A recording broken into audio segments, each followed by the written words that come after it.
When you understand the power of a 5-second decision, and you understand that you always have a choice to go from autopilot to decision maker, everything in your life will change. You will be a different negotiator, you will be different in sales, you will be unstoppable in the gym, because you will realize the amount of garbage that you put in the way of your hopes, of your dreams, of your potential, of your confidence, of your courage. Everything comes down to the decisions that you make. We all know what to do. None of us know how to make ourselves do it.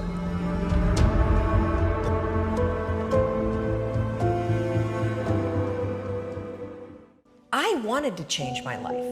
And I think most people that are miserable or that are really like dying to be great and dying to have more, we want to change. We want to live a better life. We want to create more for our families. We want to be happier. The desire is there. Again, it's about how do you go from knowledge to action. So the first thing in this story that's important is realizing that the answer was in me. And my mind was telling me, pay attention. The next morning, the alarm goes off, and I pretended NASA was there. It's the stupidest story. I literally went 5, 4, 3, 2, 1. I counted out loud, and then I stood up. And I'll never forget standing there in my bedroom. It was dark, it was cold, it was winter in Boston. And for the first time in 3 months, I had beaten my habit of hitting the snooze button. I couldn't believe it, and I thought, wait a minute. Counting backwards? That is the dumbest thing I've ever heard in my entire life. Well, the next morning I used it again and it worked. The next morning I used it again and it worked. The next morning I used it again and it worked. And then I started to notice something really interesting. There were moments all day long, just like that 5-second moment in bed, where I knew, knowledge, what I should do. And if I didn't move within 5 seconds, my brain would step in and talk me out of it. Every human being has a 5-second window, might even be shorter for you.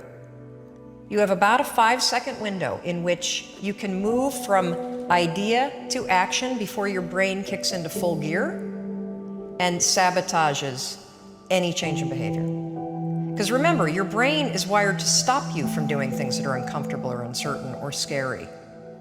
It's your job to learn how to move from those ideas that could change everything into acting on them in the smallest moment. The thing that's so cool about this, and I should tell you the science behind it, because I'm going to be honest with you, it is stupid.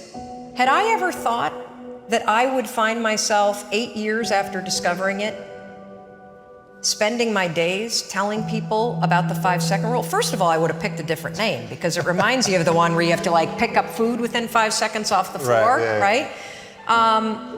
It was my secret weapon. This was something I did. I never intended to tell anybody, because I went from getting up on time and waking up on time to shaking up my entire life. So I started researching it. Why does something so stupid work? Why? Why does something so silly create such powerful and profound change? Well, here's why. The rule is a form of metacognition. Metacognition is a fancy pants term that means something real simple. You can outsmart your own brain in furtherance of goals.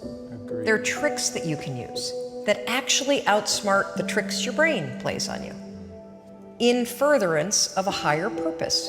We all know this. You can restrain yourself if you're in a situation that calls for it. You can jump into a raging river to save your dog or your kid. You can direct yourself in ways if it's important to you. And so the rule, what it does is it does something really remarkable.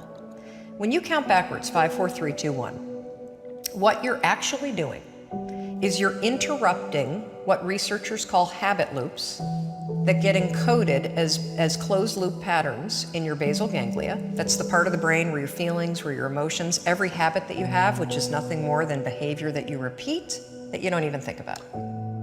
When you go 5, 4, 3, 2, 1, it interrupts what's going on here that's spinning without you thinking, and it moves and awakens your prefrontal cortex. So when you hit 1, your habit has been interrupted, so you've interrupted self-doubt. You've interrupted maybe snapping at your kids. You've interrupted the desire to grab for a drink. You've interrupted procrastination. You've also, by counting backwards, done an action. It's awakened your prefrontal cortex. That is the part of the brain that you need that's awake when you're changing behavior, when you're learning new things. When you hit one, it's also a prompt. So in the language of research, you'll hear people talk about starting rituals. That is something that's proven to help you learn a new habit. The 5-second rule, when you repeat it, becomes a starting ritual that triggers you to act with confidence, that triggers you that this is a moment for courage, that triggers you to shift gears. And because you've also done the manual work of awakening the part of the brain that you need to change, you've set yourself up for success. It doesn't work if you count up, because you can keep going. And also, counting up doesn't require focus. If you count backwards, 5, 4, 3, 2, 1, it again awakens the prefrontal cortex and it prompts you to move. When you start to use it and then you read about it, you'll see that it's being used all over the place. They use it in the armed services in order to align troops and get them to start an exercise. They use it in elementary schools, 5, 4, 3, 2, 1, at big assemblies to get a huge room full of kids to stop talking. Really simple and interesting example, yeah. Because it requires you to focus. It's not a habit. It will become a habit that prompts you to have confidence and courage. But in the beginning, it interrupts patterns of behavior that you do on autopilot. It helps you assert control, and it teaches you how to become the kind of person that moves from thinking about something to actually doing it.